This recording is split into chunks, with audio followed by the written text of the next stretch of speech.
Welcome to Good Service. We are your hosts, Ben Chung. And Kevin's Huh?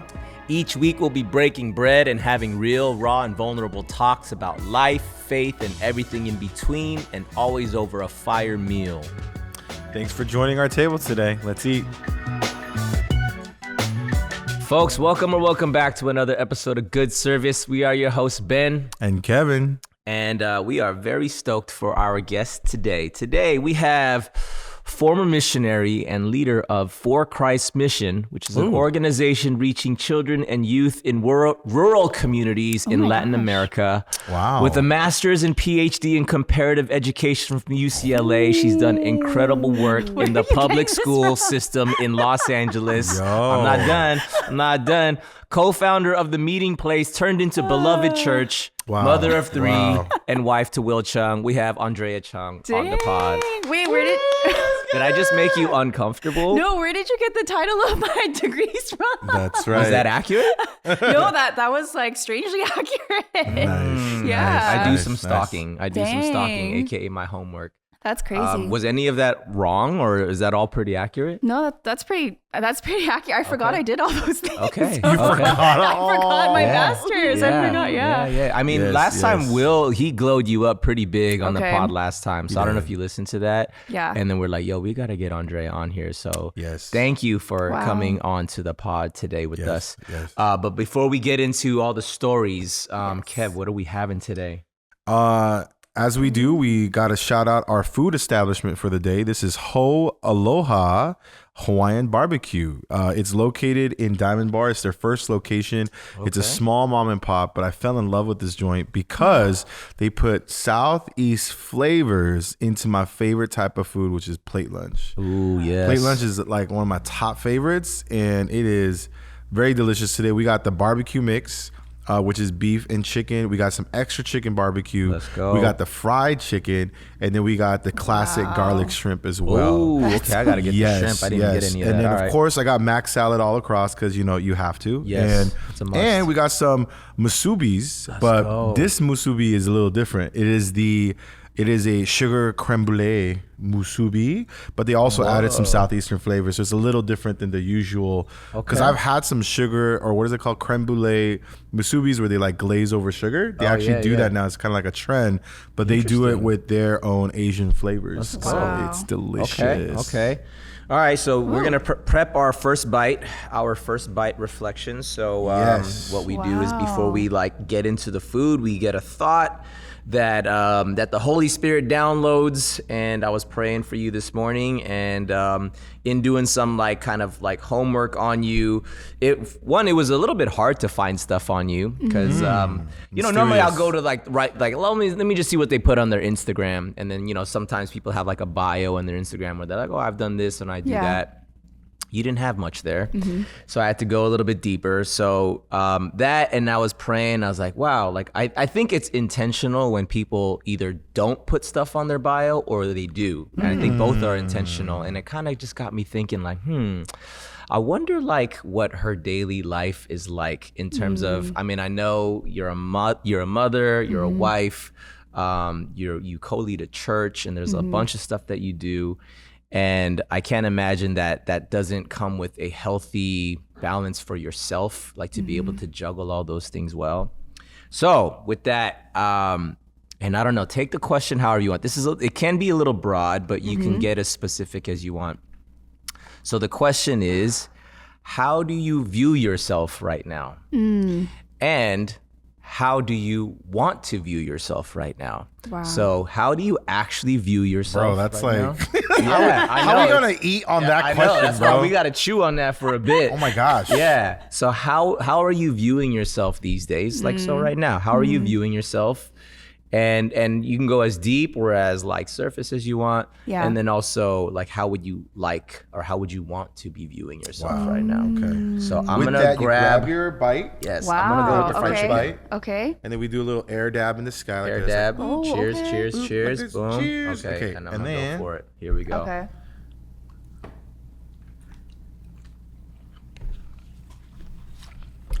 Oh wow. Man, I went with the musubi. This musubi is so good. Oh my gosh. What are the flavors you're experiencing right now? Their Give sauce us is the very. walkthrough. It's like a sweet umami mayo. Oh my gosh. It is so good. Oh my That gosh. sounds, actually, I'm going to grab that. I went for the fried chicken. So Okay. How was that? How's this that? is great. So it has a good crunch with the batter. It has the sweetness. That's like kind of the first thing I taste is the sweetness. And then there's the, they put like a chili sauce on it. So that spice and the heat comes right after. And I'm a big like sweet spicy guy. So Nice. shout out this fried Wow. chicken. Boom. Andrea, what about you? What you Okay. Well, I got the shrimp. how So was good. So flavorful. got? Ooh, yeah. Very savory, which I love. But I do taste the different spices. Yeah, right? Yeah, I taste it. It's It's not just subtle, the, but it's there. It's not just pepper and salt and butter, but it's like more spices. Yeah, something's going So on. good. Yeah. Yeah. And the garlic, gotta have that garlic shrimp. Shout out, what's the name of the spot again? HoAloha. HoAloha. Shout out HoAloha. They're right by your house?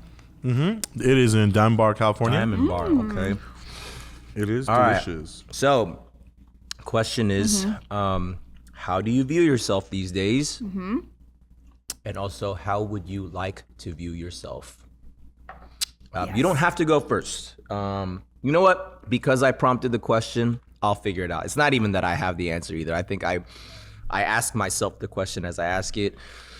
I think for me, how I view myself these days is in process. And it's a good process. I think it comes with a lot of uncertainty in certain areas. I've shared many times on this podcast that a lot of it has to do with like career shift and things like that. But I find myself in a very good place right now. Amidst all these questions of, I don't know about this, I don't know about that. This just, like, I thought this was going to be something that was certain. I guess I was wrong about that too. And I can get specific, like, relationship things that looked like they were going a certain way. And then now they're not. And that comes with emotional, like, hurt and disappointment. And all the things that like would accurately describe something that doesn't go according to plan, though that's all there, something about that still makes me feel that it's okay. Yeah. And that there's like, I feel light about it. Wow. And I think good. to me, that is a process that I think God has been trying to get me to get to for a while. Like all of last year, it was a lot of silence and a lot of discomfort and like not a whole lot of feeling okay about that silence and discomfort. It was actually just very uncomfortable and just heavy. I'm like, God, I don't know when this is going to end. What's going to be the thing that's going to show me like, oh, okay, God, like, I guess this is where we were going. So it was a lot of just like feeling the weight of the unknown. And I think this year, where we're at, I mean, we're still in the first quarter of 2024. I feel differently about all those things that are still there. And I feel like God is saying, you are in process, but now you are processing it in the way that I want you to process it. So I view myself in a place where I feel okay. Not that I don't want answers, not that I don't want to get to a place of clarity, but I'm just okay with being in process. So it's weird. I know, and I'm just going to say the words that come to my mind first. And I know this is going to sound not good. Like I feel incomplete. And like not incomplete in life, like I'm very complete in Christ and I feel that. But when I say incomplete, I'm viewing my incompleteness as like there are things that are still yet to fall into place. And I'm aware of those things and I'm still okay. Like it's okay that that's not complete. It's okay that that's not answered yet. And my process is like, God's like, I like where your heart's at though. And so, yeah, I feel light amongst like all these different things that I could be very heavy about. Yeah. Wow. That's kind of where I'm at. It's pretty good. That was so well said. Like, I just. I like how you're like, I'm just gonna start, and I was like, wow. But I'm a verbal processor, so Oh, like I figure out what I feel and think as I say the words. So I'm like, Okay. oh, You just saw the inside of Ben's brain. That's how my mind it's works. like coming out Yeah. more and more, and I'm like, wow, it just gets Yeah. deeper and deeper and deeper. But you finish on such a complete thought. Mm. That was so good. Praise God. Yeah. Wow. That's me. Well, I could share next. So the question was How do you view yourself how right I view now? myself, and how do I want to view And myself? how you want to view yourself? Yeah. So I think the way I view myself, if I'm to be very honest in this season, is very fragile. I think these past 5 years, I want to be very honest and just say I've been through crisis after crisis after crisis. And then in the past 5 years, I had 3 kids. Yeah. So You've and been I busy. have 3 kids Yeah. under 5. So Yeah. I feel like I was going through so much these past few years. It's like crisis after crisis, but also being pregnant, giving birth. Yeah. Men will never know, but giving birth is like war. It's like crazy, Yeah. you know? So you just give birth 3 times, and then we started a church. Yeah. And after these 5 years, a few months ago, I was like, oh my gosh, I've been through a lot. It just hit me because these past 5 years, it's like having kids that, you know, just they're so dependent on you. So every day when you said, well, I wonder what her day to day is like, I was like, oh, I feel so validated and seen. Because a day to day is, sometimes it could feel mundane, but sometimes it could feel very like chaotic too. Yeah. So for me, raising babies, all the things I've been through, like a few months ago, I was like, oh my gosh, I've actually been through so much. Yeah. And I never gave myself the space to sit and think about all the things I've been through. Yeah. One of the big things I went through is when my family fell apart in 2018. My brother was diagnosed with clinical depression in 2019. William had his mental breakdown in 2020. And then I had 2 kids after that. Yeah. Dang. So a few months ago, I was like, oh my gosh, I've been through so much. Yeah. So I feel fragile, but I feel, if I could give you an image, is like, I feel fragile, but I feel God holding me in my fragileness. Like I'm almost like this like vase or jar that's going to fall apart, but he's just holding me together. Yeah. And he's saying, you can fall apart because you're going to fall apart in my hands. Like Whoa. you can fall apart. It's okay because you're safe. That's right. And so I'm fragile. I think that's how I would describe myself. I think all the things in my head, I have like 10 monkeys in my head all the time with like kids and, you know, all of that stuff with church and, you know, co-leading and all these things that, you know, life demands. Yeah. So yeah, I have a hard time thinking about myself, but in this season I'm forced to because I felt like I was falling apart. Yeah. But I think how I would like to view myself is actually weightless. Like I wish I could look in the mirror and say, this doesn't bother me. This doesn't bother me. Yeah. I'm not worried about this. I'm not weighed down by these things. I'm not limping right now because, you know, I've dealt with the things in my heart and, you know, the wounds. So I think I would like to be weightless where I'm not feeling like I'm so fragile. But I think the reality is that's where I am. But I think the weightless, I think a lot of moms would want that, just to feel weightless, because in your mind it's like you have so many there. I saw a meme once, like it's like a mom's brain, there's like 20 tabs open and you don't know where the music's coming from. You don't know like you know all of those things. So I just have that in my head, and at the same time trying to tend to the personal things in my heart and the things that God is trying to heal me from and calling me to rest from these past turbulent, you know, many years. It's hard. And so I think I want to be weightless. And that's been my prayer. Like, God, would you help me to get to a place where I can just, you know, release these things to you and stop holding on to them. So that's where I want to see myself. That's great. Yeah. Yeah. I realized also I didn't say where I want to be. I think I just said like I think this is where I'm at. Yeah, So yeah. you Yeah, reminded me. Yeah. No, I love what you said, because I think that is also when you say weightless, I definitely resonate with that because, yeah, like when things are uncertain, it can create a weight on you because we all feel better when we feel certainty, right? We feel secure. We feel that things are stable.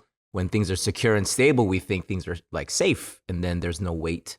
So I think for me, amongst all the things that I'm like uncertain about, I think how I would want to view myself is, and I think I am, but I don't think I feel it all the time. But it's just like surrendered, like trusting in surrender. Like I'm surrendered, like God, I gave it to you, and I actually trust that it's in the best place. It's in the best hands. Yeah. And I struggle with the trusting part. Like I want to be surrendered. And then as I surrendered, it's kind of like, but like I kind of feel like I'm still holding on to some stuff because I feel like I need to at least have some level of control. So then even that little bit is not me fully trusting. So I would like to see myself surrendered, but more trusting in that surrender. So you're weightless, that kind of inspired. Yeah, one thing I love to appreciate is that was like super raw and authentic, like right from the hip, which I appreciate. I like wonder what your conversations with Will are on like a Monday through Friday. If this is how you talk to us, I'm like, oh man, like, are they just like going deep every day?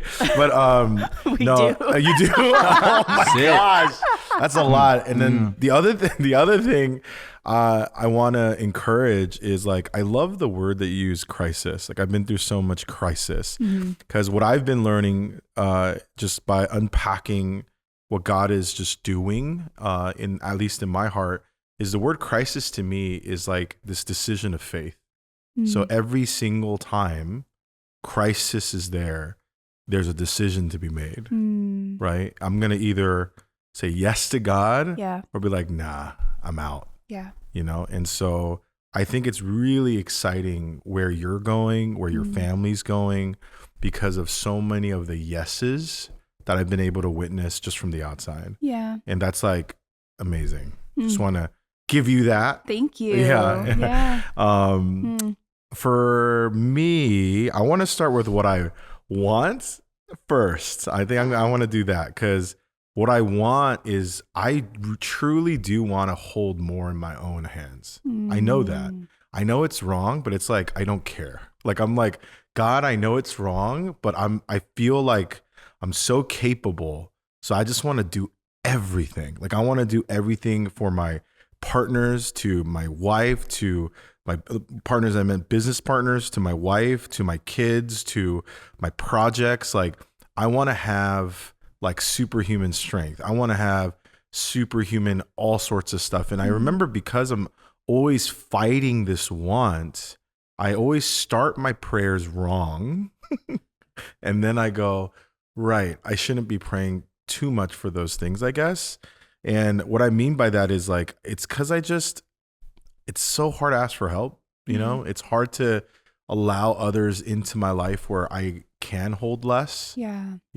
And I really do want to just do everything just because it's like, maybe I'm just built that way. I don't know. I just really want to do it all. And so I'm definitely just vulnerably saying that is still a very big part of me, even though I could be falsely humble about it or whatever, but that's BS. If I'm being truly honest, I still want to do it on my own. I still want to be like, yo, I got this, Now with that, where I really am, I don't know how to do anything. That's where I'm really at. And God has like just ripped everything out throughout the last year and a half of whatever I thought I could do on my own. He would show me that I can't. For everything that I try to build, he's broken it down. For everything that I think is this direction, he showed me something else. And it's like, what is happening? And but there was this moment, I was just sharing this actually earlier today with the brother, is that we talk about the wilderness a lot. And so I felt this wilderness season early last year.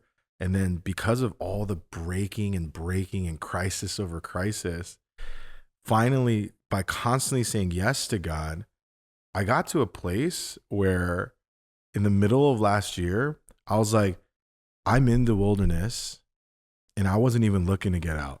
I was like, this is home. Like, I'm good with being this. Wow. Just not knowing anything. And I'm like, God, just take it all. And if you want my family, if you want my money, you want my partners, you want whatever other gods in my life that I put on a pedestal, just have it. Like, I'm so over it. Wow. And because I kept losing. And I'm like, I don't want to lose anymore. So I'm just going to just sit here and that's it. And the moment I got comfortable in the wilderness, things started to work. Wow. Things started to move. Things started to change. And I was like, what is happening? I was like, no, I'm okay here.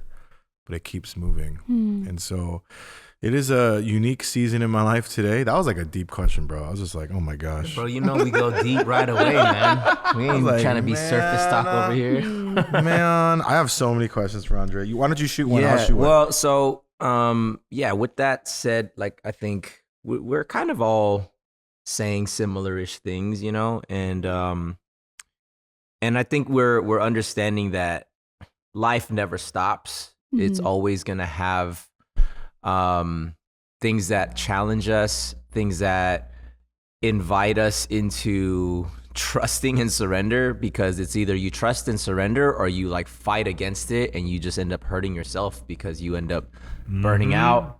You realize that your bandwidth is limited, and you realize that your own strength can only accomplish so much. And even if you can, I think people are built different. Some people can just muscle like a ton. And I'm like, wow, how are you able to like actually have the energy and the ability to do that? But like at some point it's going to break, you know, and our own strength is unsustainable.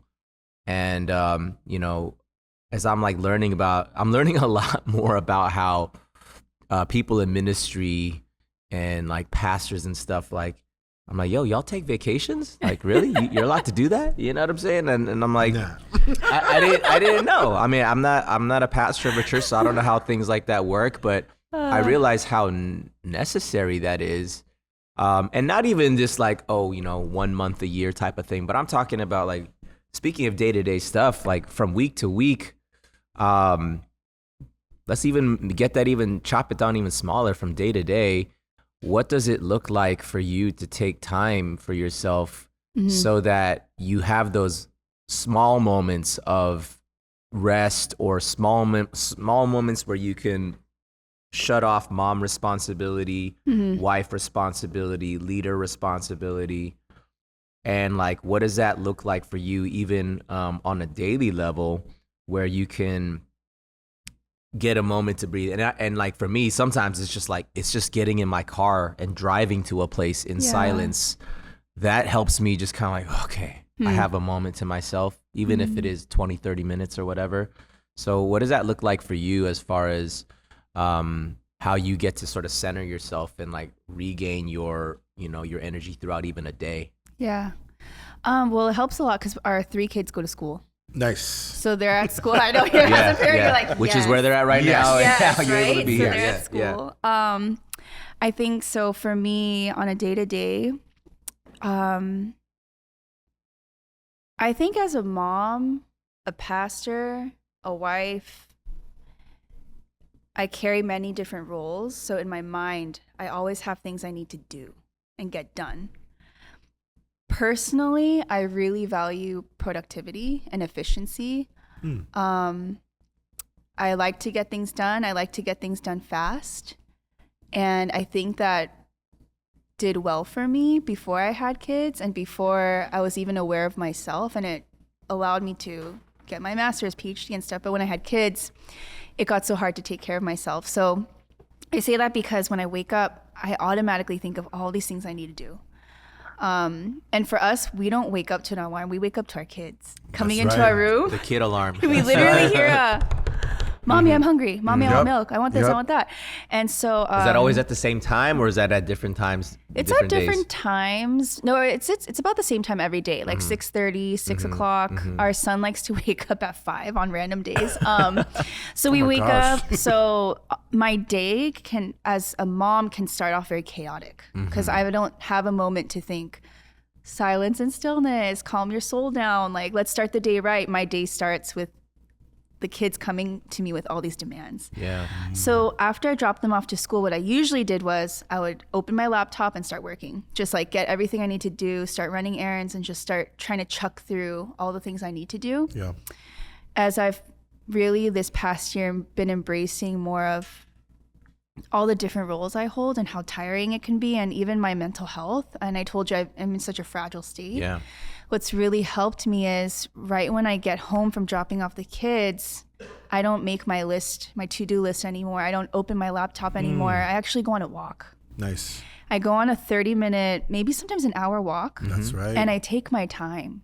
I don't tell myself, okay, I have to be back in 30 minutes. I have to be back in 20 minutes. I'm going to time this and I'm going to figure out when I'm going to get back. I walk until I feel centered. And I walk until I feel calm. I walk until everything in my head kind of settles down. Yeah. And I'm like, okay, God, your truths are actually having weight on me right now. Like, I do feel like you're in control. I do feel like you're with me. I do feel like I don't need to get all of these things done. But before, what I did was I was like, okay, the peace will come later. I can go to God later, whatever. I just need to get all these things done. But now I'm like, no, that comes at such a cost. Yeah. And so I walk until I feel like aligned. And then I walk home and I'm much more sober. I don't feel overwhelmed. Wow. I don't feel anxious. I'm not coming back with like 20 things I need to do. I'm just like, okay, today, this is what I can handle. Today, this is what I can manage. And today, this is where I mentally, emotionally, spiritually feel like I can tackle. Wow. And I used to pressure myself and, do all of those things to try to finish everything I can, because it's always endless. I think you don't have to be a mom to feel that weight of society on you. But that's really how I take time for myself now. Yeah. Because before I didn't. I would just go right into all the things I need to do. And getting out of the house helps, because even when I'm home, my husband can work in a dumpster. Like, it can be dirty, it can be smelly, it can be like gross, and he's just working on his laptop. And I'm like, do you not see the trash around you? Right. Why does the house look like this? And why are you still working? Why are you okay with that? Yeah, why are you like just... I feel attacked. I'm like, why are you so like just happy and just on, but for me, when I'm home, I'm cleaning. I automatically turn my engines on. So getting out of the house and going on that walk helps me so much to get out of my head, to get out of all of that stuff. So that's how I take time for myself. That's great, man. Man, that's so good. There's some things that you said in that I just wanted to highlight real quick. You say you don't stop walking till the truth weighs on you. Yeah. That's right. I was like, double click that. And then she doesn't stop this practice and start her day until she feels sober. That's a very powerful word, because it's like, and it's striking to some, because they're like, what do you mean by sober? So you want to talk about that real quick? Why you use that word? Yeah. Yeah, because the reason why I say sober is because I think there's this I think there's different kinds of energy that we walk with, right? Like, anxiety is kind of like this energy of like, it's almost like a franticness, an undercurrent of franticness that I feel. That's one. Another is this sense of like, this undercurrent of, I need to do a lot. I need to be a lot. I need to accomplish a lot. It seems like a big thing, but in my everyday, I'm like, I should be reaching out to my leaders. I should be maybe writing a blog post about this, or maybe I should start a blog. And I have all these things in my head. Like, as a mom, you can't stop. I should be doing all these things. Like, maybe today's the day where I, write an Instagram post that's encouraging to everybody, or get on there and say, I just have all these like pressures in my mind. And I think that kind of there's an undercurrent of franticness. Like, I need to do these things. It's restlessness. And I don't feel sober because I feel hurried. I feel rushed. I feel off sync. I feel off balance. I feel pressure. And for me, that's not a sober state of mind, because I feel almost intoxicated. Wow. This sense of like, oh my gosh, today, like, I'm a mom of 3 and I have all this pressure in my mind. Like, you need to start a blog. you need to do something with your life. You need to like, I don't know, film an everyday, like a reel about a day in the life of a mom and encourage someone. And I have all this like pressure and I never do it. It's monkeys in my head, but it's a pressure and it's this sense of intoxication. Like, and especially when I'm on social media long enough, like scrolling through, I'm like, oh my gosh, like, what am I doing with my life? Right. And you just feel intoxicated. And there's that undercurrent of anxiety and restlessness and franticness that I think becomes so normal for people and normal for me that I lived with for so long. And it drove me to do things. Yeah. But now I'm like, God, I can't do that anymore. It drives me to a deep place of anxiety. It drives me to a deep place of performance. It drives me to a deep place of driving when I don't want to even drive this car, like I don't want to drive it. And so I'm just, it helps. I think I really ask God for the grace to have a sober mind. God, this is the season I'm in. This is the limitations I have. This is the pressure I feel, but are you even calling me to do those things? Are you even asking me, to give myself away in that way? Yeah. And so I think that's what I mean by sober is like to not be so intoxicated by the cultural pressure, but also the pressure we put on ourselves. Yeah.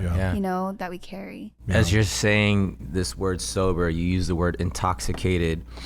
The words under the influence come to mind, right? When you're driving and you're not sober, which is whether that's alcohol or whatever else other substance, and you get pulled over, like what are you getting? You're getting a DUI, driving under the influence, right? And you're not clear to be on the road because you are under the influence of something else that is impairing your judgment, that is impairing your ability to respond properly given normal road conditions or things that you need to be on a heightened awareness to. And when you have something else that's in your system that's impairing that, you're under the influence of something else. Yes. And I wonder, as you say, this pressure of like, oh man, I need to go inspire, women in this way. I need to inspire moms in that way. I got to put out some post that's like going to tell everyone that's following me, like, this is something that you should, this is going to lift your spirits today. Yeah. And, like that's what social media, it's crazy because it's such a tool, yet it can be such a damaging thing if we let ourselves get overtaken by the other temptations of it to be an influencer, right? Like if you have a platform, you have a microphone, essentially those who follow you, you can be an influencer to them. And, we've talked about this many times. We've talked about this with Will, like about, somebody who has a platform and that people are watching and listening, there can be this temptation or this pressure. And the funny thing about pressure is like, who's actually pressuring you? Like, who's actually hitting you up? Like, how come you didn't post anything today, bro? I need to be inspired by you. Who's actually like calling you out for not doing this thing that you think that like, man, everyone's probably waiting for me to do this, but who's actually telling you like, if you don't do this, bro, I'm disappointed in you. Or if you don't do this, I'm going to unfollow you. No one's saying that. We just think that. And I'm not saying pressure is always bad. I think when, as a leader, leaders have a responsibility. You got to understand that people are looking to you in some light, at least.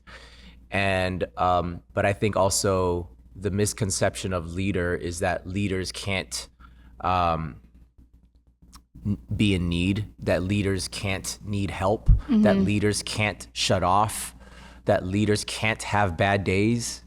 That's completely false, Like, I think the best leaders are the ones who can be completely human, can know how to create those healthy rhythms and boundaries for themselves so that they can be charged up to, all right, now that I've recharged, I can step out and lead in this way, provide and serve and inspire, whatever it is.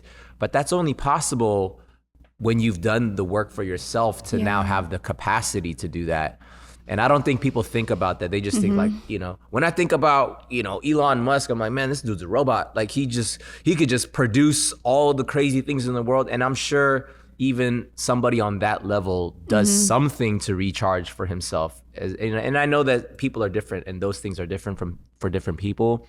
But when I was hearing you talk about being sober, and then like when you go on these walks, you come back and you say sober, I feel when I hear you say that, I see just clarity, like clear and calm, not feeling pressured, not feeling that all this other stuff that could clutter your mind, AKA that you be under the influence of what you think other people are expecting of you. You're just like, nope, I'm clear now. Yeah. I can now drive this car. I am now aware of what's going on in the road. And if something does happen, I can navigate around it and be safe. And I think that's, whenever we're so bogged down by things, we're just not in a clear space. Like if you're having a bad day, I'm having a bad day, and someone just says something to you because of I'm carrying my bad day with me. I'm under the influence of that bad day now. And I'm gonna give you some sort of response that, like, had I been clear, maybe I wouldn't have responded that way. You know what I mean? And so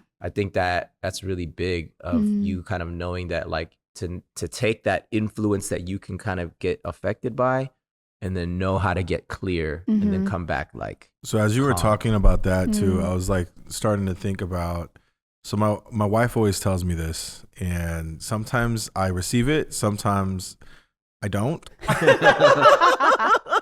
That's just the truth. But I like how you looked up. I don't. I don't. But when I do, this is what she says. She always goes, Kevin, don't make a decision with your emotions.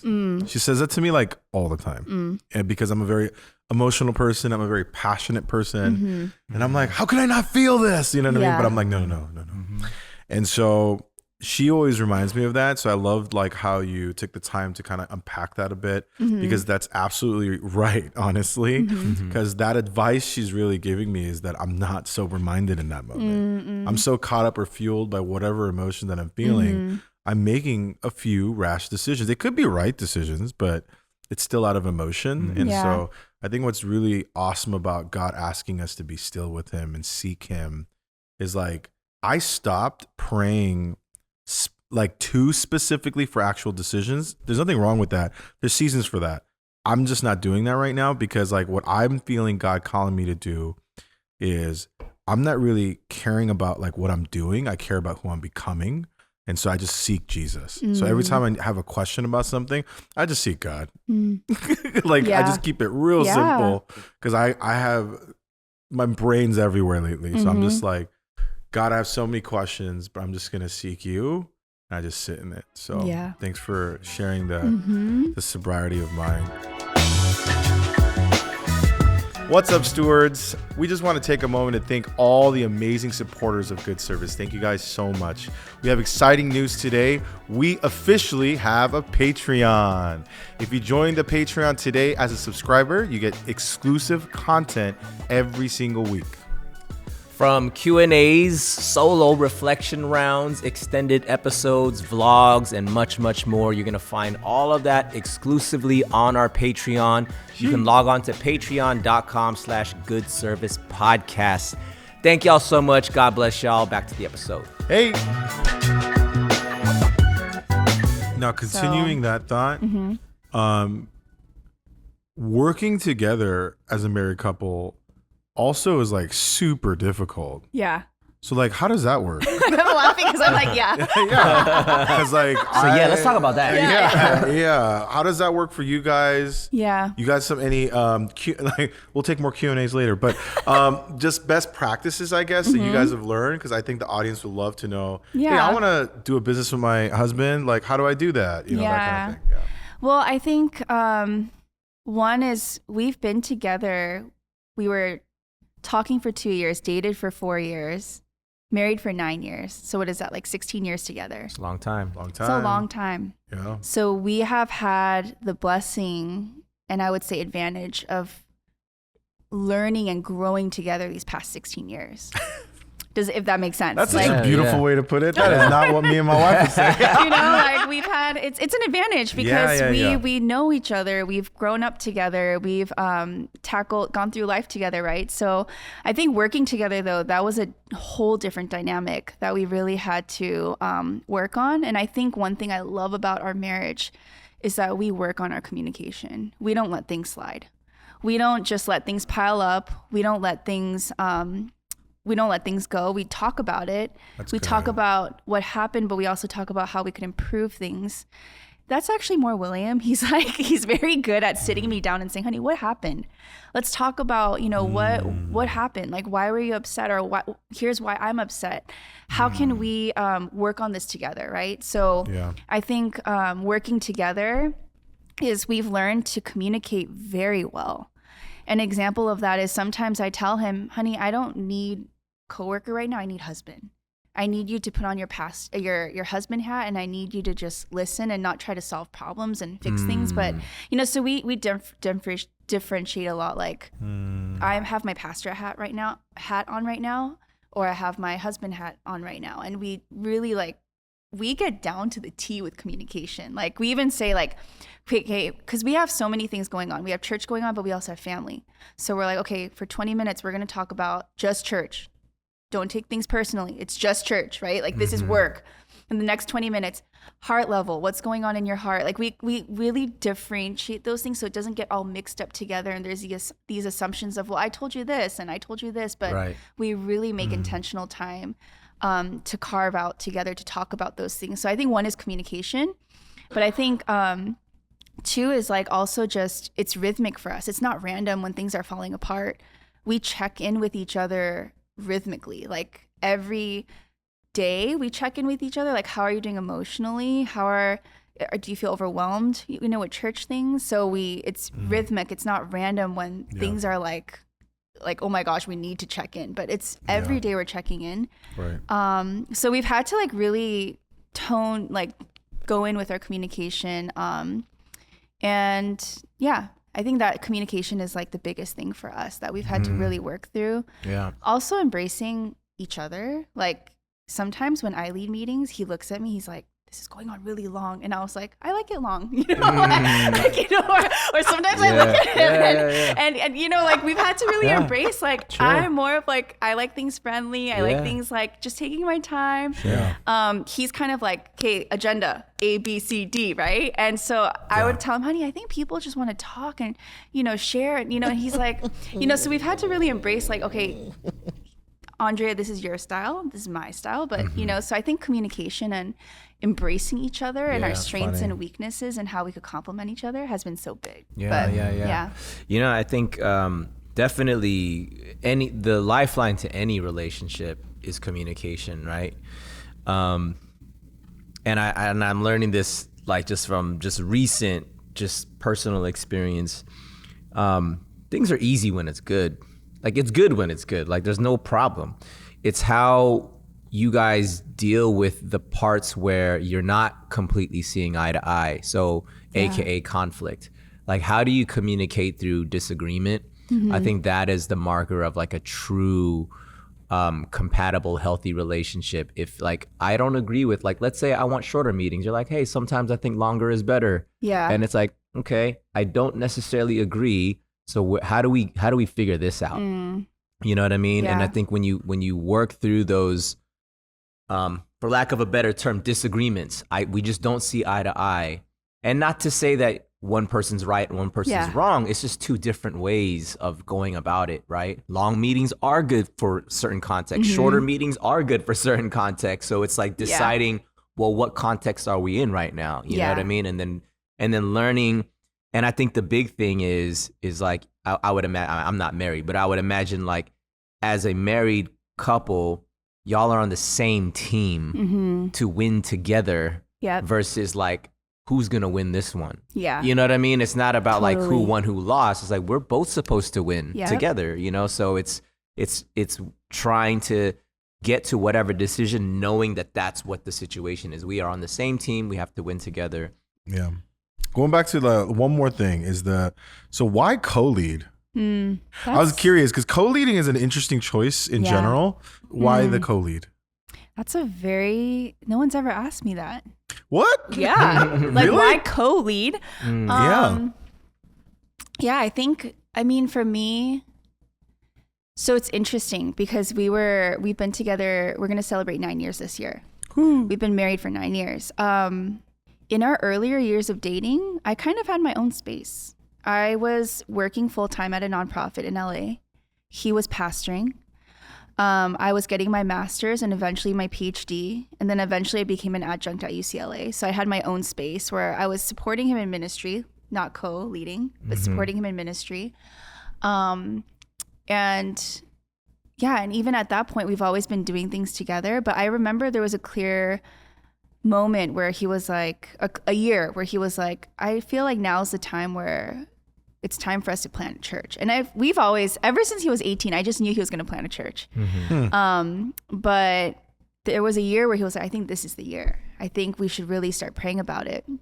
I was teaching at UCLA. I was an adjunct.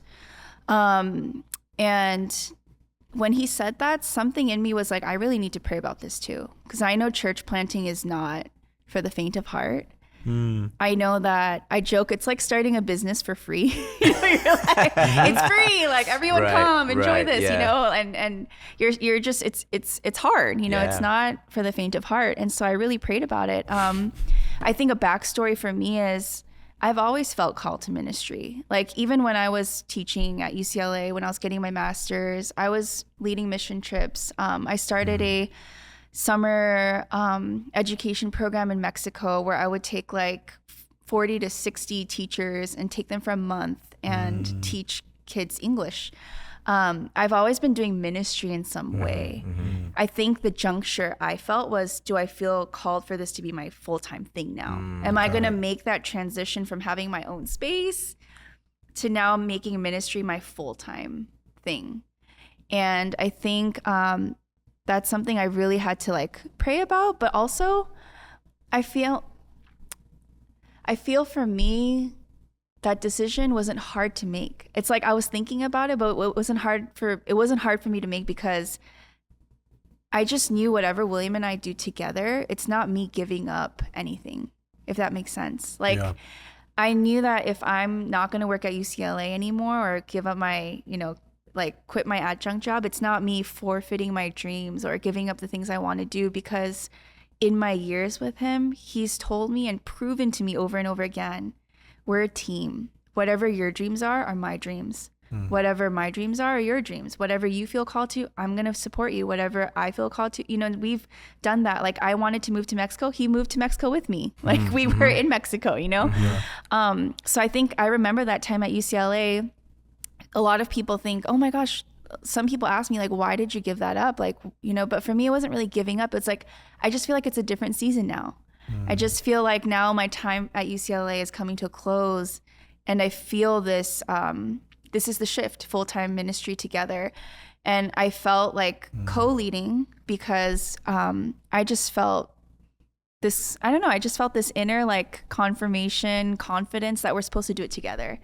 And I think we always say to each other every day, like we're kind of living a dream because we love working together. It's not easy, but we're married and we just work together really well. And so I felt called also to plant the church because I love ministry. I love community. I knew that the church is going to be a space where I would also have a space to carry out the things that I feel are in my heart, So it was like a win-win. It wasn't like me giving up anything in a begrudging way.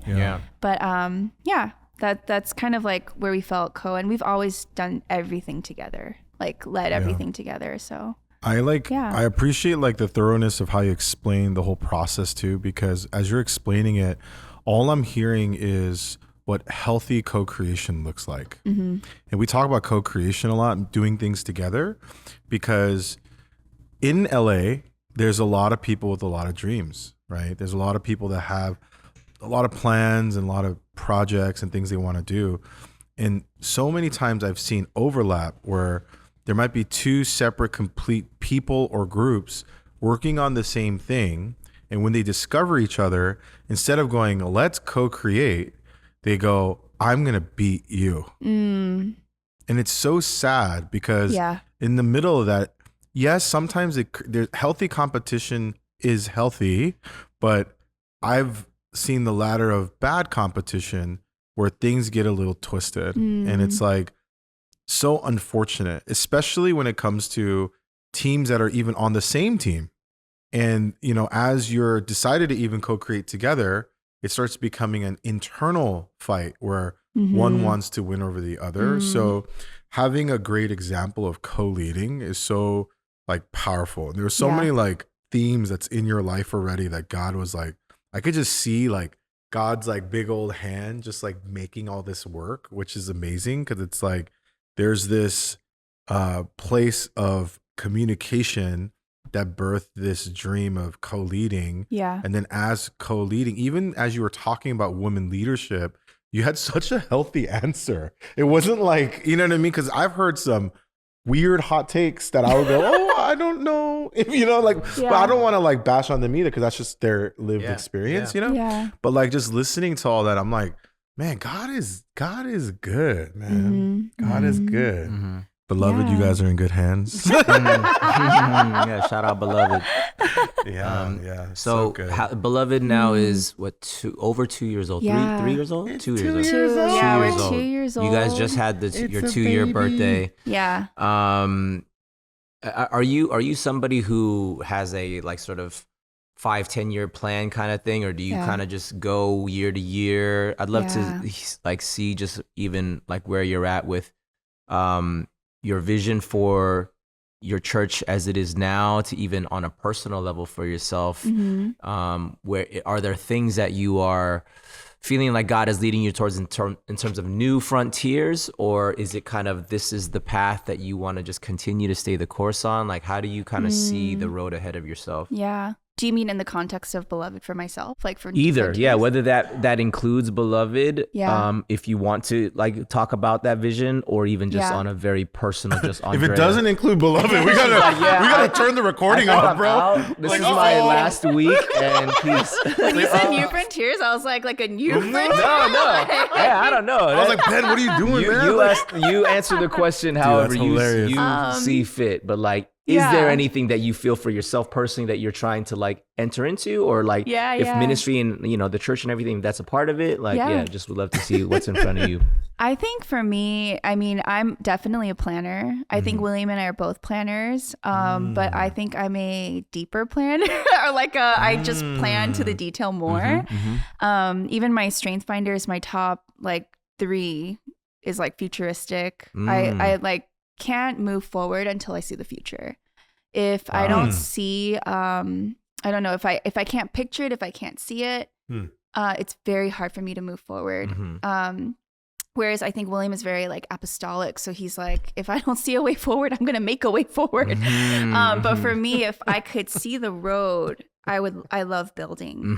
And so for me, I think when it comes to the church, I definitely think this next year, I'm a year planner. I love seeing the year. I see all the way to December. Wow. Okay. I love leading our leaders that way. I love bringing stability to our staff, our teams, by saying, hey, these are the next few months. This is the quarters. This is like by December where we hope to be. So that's like how I operate. I also love seeing 3 years, 5 years. If I can't paint a picture for our staff or our teams where we want to be in 3-5 years, that's very difficult for me. Like I want to be able to say in 3 years, hopefully this is, where our home groups will be. Hopefully this is where we will be in terms of, all of our teams, our growth tracks, all of that stuff. So I'm always thinking ahead. So I think right now it could feel hard because we're in the startup stage, we're troubleshooting. Luckily we don't have too many fires to put out, but we're just trying to get everything off the ground and stabilize things. But I definitely see the first 3 years as the years of stabilizing. We're just trying to stabilize our teams. We're trying to bring a sense of consistency to our church, so things aren't being changed all the time. Right. But I think year 5 is like hopefully where we'll see more. I think outward vision. I really hope we'll be doing a lot more steady outreach by then. Well, we're doing outreach now, but what I mean is like just a lot more outward growth, if that makes sense. Like maybe having another church by then, another sister church, all of those things. So if William was here, he'd probably say that's going to happen next year. But I'm always like, I don't know, honey. Like, I think we need to really timeline all of those things. So I'm all about timelining.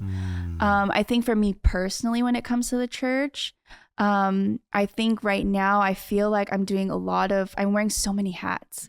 Things that I don't feel like I'm necessarily good at, but I'm doing it because we need to. You know, you guys know what the startup phase is like. Like, oh yes, I'm up there hosting, but I'm also in the back, like making sure our tables are all set up. I'm also talking to our volunteers. I'm, running around trying to do all of those things, and we have an amazing team. So I think, we're doing great. But I think for me personally, I want to see myself step more into being able to, just being able to lead our staff more. I'm already doing that, but just being able to provide more like steady vision for them. But as a church plant, I mean, last year we almost like, there's just so many things that we're always troubleshooting, that's right. So that's where I am. That's good. That's good. That's really good. Yep.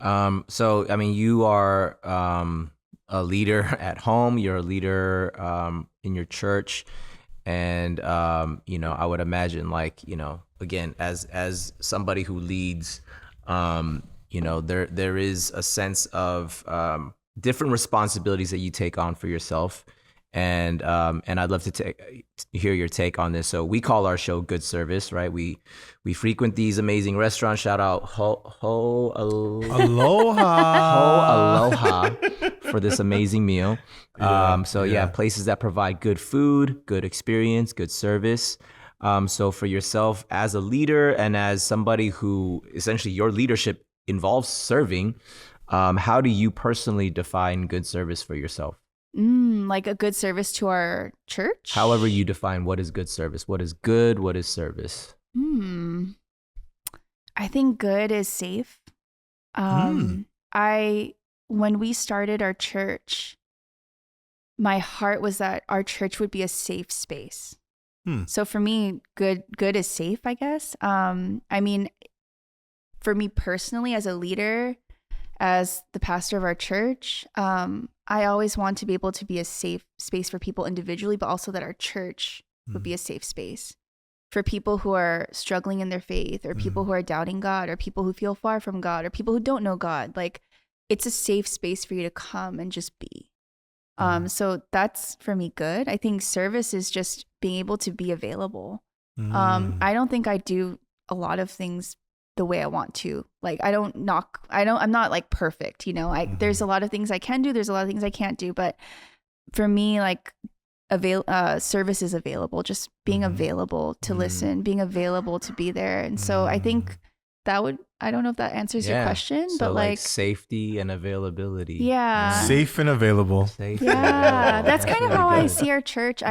My heart is like people could just come and they're not feeling like I need to be all put together to come. I need to look a certain way. But I guess that's kind of, I don't know if that's the answer you're looking for, but yeah. Like, no, that's the answer that you gave us is the one we're looking for. Yeah, that's really good. We wanted your answer. Okay. So that's perfect. That's perfect. Andrea, thank you so much for coming on and spending some time with us.